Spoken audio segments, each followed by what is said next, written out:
Hello दोस्तों, अस्सलाम वालेकुम। My self Ghulam Mohiuddin. I am welcoming you all on my YouTube channel Medicam star.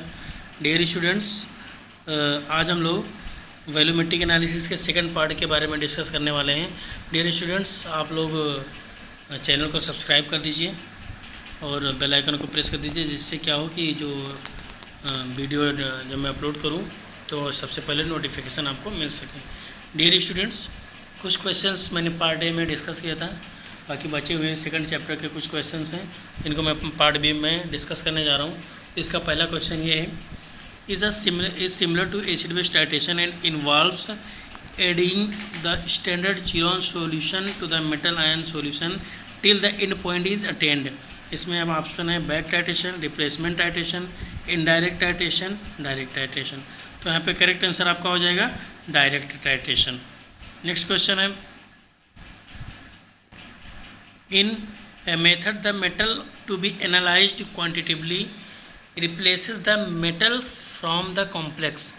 तो इसमें फर्स्ट ऑप्शन है replacement titration, back titration, indirect titration and direct titration. तो इसमें correct answer आपका हो जाएगा रिप्लेसमेंट टाइट्रेशन। नेक्स्ट क्वेश्चन है, reagent enable the masked substance to enter into particular reaction. मतलब ये कहना चाह रहा है कि कौन सा ऐसे रिएक्शन है, कौन सा ऐसे रिएजेंट है जिसमें क्या होता है कि जो मास्क्ड सब्सटेंस होता है वो रिएक्शन में पार्टिसिपेट करता है। तो डियर स्टूडेंट्स, मैंने आपको पार्ट ये में बताया था कि मास्किंग एजेंट क्या होता है। जब किसी भी कंपाउंड्स को, केमिकल कंपाउंड्स को हम मास्क चढ़ा देते हैं, मास्क चढ़ाने के बाद में जब उसको डी मास्किंग एजेंट यूज़ करते हैं, अप्लाई करते हैं, तो उसका क्या होता है कि जो मास्क्ड होता है उसको रिएक्शन में पहुंचाने के लिए इनेबल कर देता है। कौन? D masking agent. जो मास्क्ड सब्सटेंस होता है उसको रिएक्शन में पार्टिसिपेट करने के लिए उस मास्क उसको हटा देता है, तो उस कंपाउंड को हम डी मास्किंग एजेंट बोलते हैं। यहाँ पे करेक्ट आंसर आपका हो जाएगा D masking agent. Masking agent और डी मास्किंग एजेंट के बीच में डिफरेंस क्या होता है देख लेते हैं। मास्किंग एजेंट क्या होते हैं? Masking agent are chemical reagent that are useful in chemical analysis for the removal of impurities from a reaction mixture. मतलब बहुत सारे कंपाउंड्स का अगर रिएक्शन का मिक्सचर है, उसमें से कुछ कंपाउंड्स को एनालिसिस करने के लिए, जैसे एग्जांपल के तौर पे मैंने बताया था, अगर कोई कंपाउंड है जिसमें कैल्शियम क्लोराइड, मैग्नीशियम क्लोराइड है और हमको इन दोनों का रिएक्शन सोडियम हाइड्रोक्साइड से करवाना है, तो हम क्या काम करते हैं कि मैं कैल्शियम क्लोराइड इजीली रिएक्ट कर लेता है, बट मैग्नीशियम, एग्जांपल के तौर पे मैं बात कर रहा हूँ, मैग्नीशियम क्लोराइड इजीली अगर नहीं रिएक्ट कर पाता, तो हम लोग क्या काम करते हैं कि कैल्शियम क्लोराइड के ऊपर एक लेयर चढ़ा देते हैं, जिससे जब कोई ऑप्शन ही नहीं रहेगा तो मैग्नीशियम क्लोराइड आसानी से रिएक्शन कर सकता है कॉम्प्लेक्स चिलेटिंग कंपाउंड्स के साथ में। यही होता है कि मतलब कैल्शियम क्लोराइड के साथ में मैंने मास्किंग एजेंट अप्लाई कर दिया है। फिर जब मैग्नीशियम क्लोराइड आपका रिएक्शन कर लेता है तो डी मास्किंग एजेंट को यूज़ करके हम कैल्शियम क्लोराइड के ऊपर से मास्क को हटा देते हैं, तो वही कंपाउंड डी मास्किंग एजेंट कहलाता है। डी मास्किंग एजेंट क्या होता है? Demasking agent are chemical reagent that are useful in introducing the impurities which are masked. मतलब क्या बोल रहा है, जो रिएक्शन मिक्सचर में पहले से मास्क किया हुआ था उसको अनमास्क करने के लिए, मतलब डी मास्क करने के लिए जो केमिकल यूज़ करते हैं उसे हम डी मास्किंग एजेंट बोलते हैं। मास्किंग एजेंट की एक्टिविटी क्या होती है कि ये remove impurities from interfering in a particular chemical reaction. किसी भी केमिकल रिएक्शन में इंटरफेयर करने से ये रिमूव कर देता है। ये क्या काम करता है? किसी भी केमिकल रिएक्शन में जो मास्क्ड सब्सटेंस होता है उसको दोबारा से इंट्रोड्यूस करवाता है। जैसे इसका एग्जांपल हो जाएगा ascorbic acid, masking iron, diuretics for masking banned chemical species in sports. जैसे इसमें triethanolamine for demasking aluminium, मतलब एल्यूमिनियम को डी मास्क करने के लिए ट्राई एथोनोलामाइन को यूज़ करते हैं। और आयरन को मास्क करने के लिए हम एस्कॉर्बिक एसिड का रिएक्शन यूज़ करते हैं। मास्किंग एजेंट और डी मास्किंग एजेंट के एग्जांपल क्या क्या हैं? मतलब अगर हमको मास्किंग मतलब कैसे कैसे हम मास्किंग एजेंट और डी मास्क कर सकते हैं, मतलब किसी भी कंपाउंड को कैसे मास्क कर सकते हैं और किस किस प्रोसेस को तो हम के थ्रू हम डी मास्क कर सकते हैं। तो तो इसमें पहला पॉइंट है मास्किंग बाय प्रिसिपिटेशन, मतलब एक कंपाउंड्स को जिसको डीमास्क करना है उसको प्रिसिपिटेट करवा देंगे, या मास्किंग बाय कॉम्प्लेक्स फॉर्मेशन, चाहे वो डाईमर कैपेरॉल के साथ कॉम्प्लेक्स बना लें, या अमोनियम फ्लोराइड के साथ में कॉम्प्लेक्स बना लेगा, या एस्कॉर्बिक एसिड के साथ में कॉम्प्लेक्स बना लेगा, या पोटेशियम साइनाइड, पोटेशियम आयोडाइड, टॉयरान और ट्राई एथोनोलामाइन के साथ में मास्किंग एजेंट बना सकता है।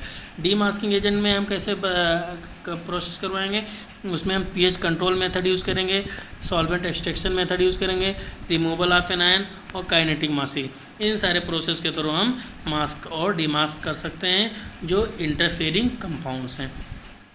नेक्स्ट क्वेश्चन है आपका, measuring the volume of substance that combines with the first known precipitation is known as, मतलब measuring the volume of substance, उस सब्सटेंस के वॉल्यूम को मेजर किया जाता है, करना है जो किसके साथ में, फर्स्ट नोन प्रिपरेशन के साथ में कंबाइंस होता है।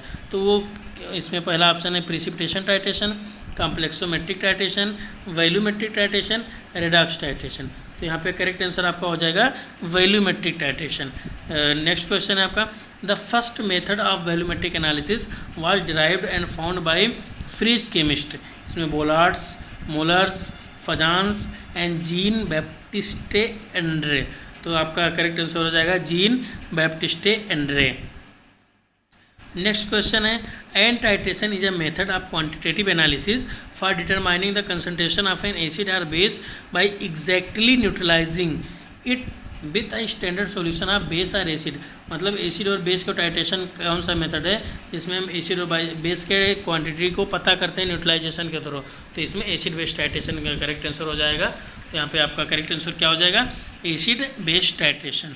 नेक्स्ट क्वेश्चन है, that is a titration without osmolyte being present, only the solvent is used to analyze solution and titration carried out। इसमें फर्स्ट ऑप्शन है back titration, blank titration, acid base titration. तो इसमें correct answer आपका हो जाएगा blank titration. Next question है, the अनडिसोसिएटिव indicator acid on a base has a color different from its ion, this theory is, मतलब ये कौन सी थ्योरी है, मतलब क्या होता है जब कोई इंडिकेटर कोई एसिड इंडिकेटर है जो बेस के ऊपर पड़ने से उसके कलर को डिफरेंट कर देता है, तो वो किस थ्योरी में आता है, तो फैजोन थ्योरी में आता है, फैजोन थ्योरी। नेक्स्ट क्वेश्चन है, the process where a solution of known strength is added to a certain volume of a treated sample containing an indicator, मतलब क्या कह रहा है कि कोई नॉन स्ट्रेंथ का सॉल्यूशन किसी अननोन स्ट्रेंथ के सॉल्यूशन के साथ में अगर ट्रीट किया जाता है इंडिकेटर को यूज़ करने के साथ में, और वो इंड पॉइंट प्रोवाइड करता है, कलर प्रोवाइड करता है, तो प्रोसेस क्या कहलाता है।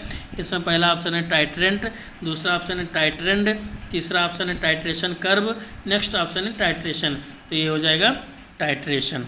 नेक्स्ट क्वेश्चन है, an acid is an molecule or ion that can donate a proton and a base is any molecules or ion that can accept the proton, this theory is called as, मतलब कोई ऐसा acid जो acid को donate करे और कोई ऐसा base जो प्रोटॉन को एक्सेप्ट करे, मतलब अगर कोई एसिड प्रोटॉन को डोनेट करता है और बेस एक्सेप्ट करता है तो ब्रॉन्स्टेड लोरी थ्योरी के अंतर्गत आता है।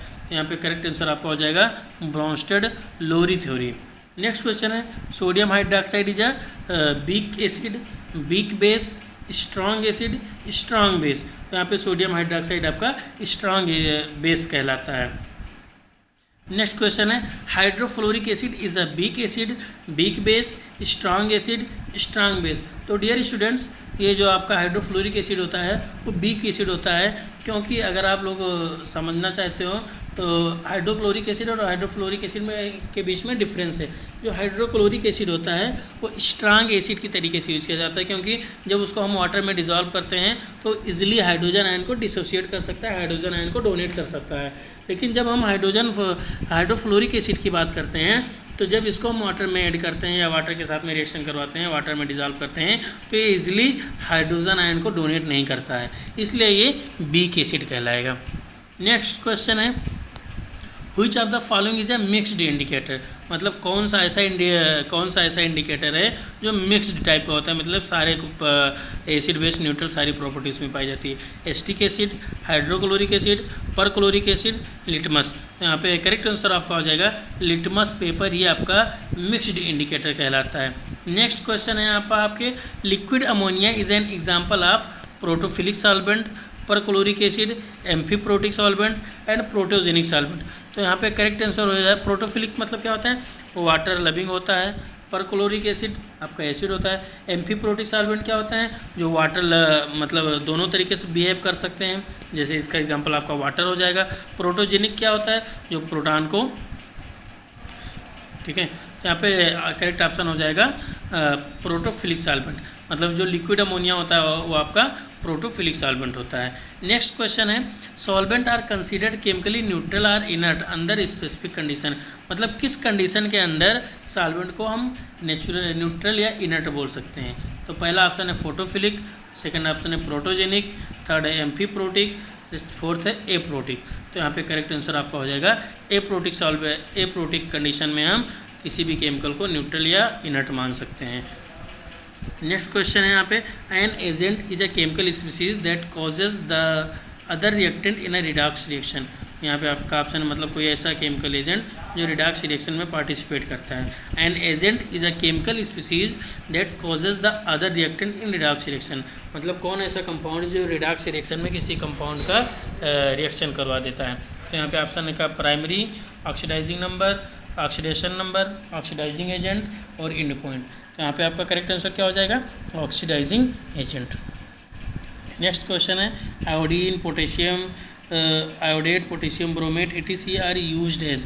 तो ये सारे आपके ऑप्शन दिया गया है, end point, primary standard, reducing agent, redox system. मतलब ये बोल रहा है कि आयोडीन और पोटेशियम आयोडेट, पोटेशियम ब्रोमेट ये सारे किस तरीके से यूज़ किए जाते हैं। तो ये सारे आपके प्राइमरी स्टैंडर्ड की तरीके से यूज़ किए जाते हैं। नेक्स्ट क्वेश्चन है, is a titration process in which the bromination of a chemical indicator is observed, मतलब किस टाइट्रेशन प्रोसेस में हम किसी भी कंपाउंड का ब्रोमिनेशन ऑब्जर्व करते हैं। तो ब्रोमामेट्री है, परमैग्नोमेट्री है, डाइक्रोमेट्री है, सेरीमेट्री है। तो यहाँ पे करेक्ट आंसर आपका हो जाएगा ब्रोमामेट्री में हम ब्रोमीन के टाइट्रेशन किसी ऐसा प्रोसेस जिसमें ब्रोमीन के केमिकल इंडिकेटर के थ्रू हम ब्रोमीन का पता लगाते हैं, मतलब bromometry is a titration process. Bromometry एक ऐसा टाइट्रेशन प्रोसेस है जिसमें bromination of a chemical indicator is observe किया जाता है, मतलब ब्रोमिनेशन किसी भी केमिकल इंडिकेटर का ब्रोमिनेशन ऑब्जर्व किया जाता है। नेक्स्ट क्वेश्चन है यहाँ पे, is added in a preparation of ceric ammonium sulphate.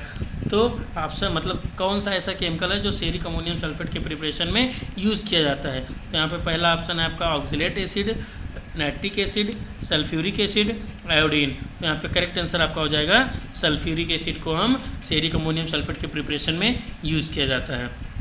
Next question है, Hermann Nernst was a chemist, American chemist, British chemist, French chemist, German chemist.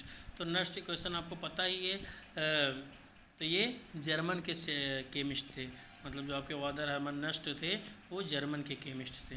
Next question यहाँ पे है, loss of electron from an electrode is explained as, मतलब किसी भी electrode से electron का loss होना क्या कहलाता है।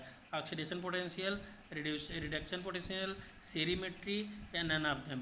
तो ये कहलाता है ऑक्सीडेशन पोटेंशियल कहलाता है। Thank you dear students for joining the session.